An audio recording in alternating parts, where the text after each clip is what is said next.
Bimwe mu bintu umuntu akunda gukora canke kugirira urukundo rurenze ikintu canke umuntu birafitaniye isano n'ingene umuntu akoze. Yamara iyo bimaze kwigarurira umuntu birafise ingaruka mbi ku magara yo mu mutwe nk'uko bisigurwa na Nzeyimana Patience, umuhinga mu vy'inyifato. Muri rusange hariho tuvuze ngo isiguro niyi ku kantu kose ukoze hariho kwihenda.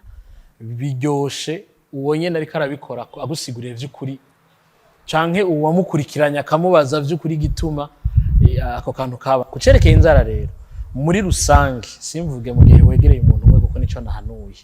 Ni ibintu kenshi biva kuri stress canke anxiété.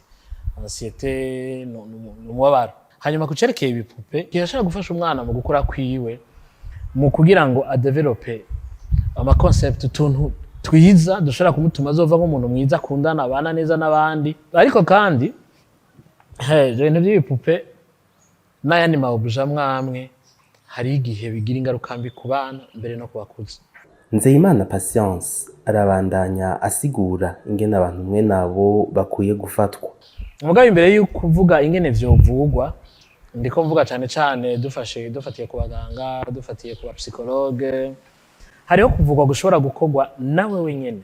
Wewe nyene vyo uri kurabibamwo, wewe nyene vyo biriko biragora, wewe nyene vyo biriko birababaza, wewe nyene vyo utavyakira. Iruhande y'utwo tuntu twose il faut consulter un psy, kegera umuntu yize ivyo bintu kugira ngo ashobore kugufasha ingene bishobora kugenda. Tubibutse ko bimwe mu bintu bishobora kugira imboho umuntu harimo gukunda cane gukoresha telefone, gukunda cane akazi, itabi, inzoga, gukoresha imbuga ngurukana bumenyi hamwe n'ibindi.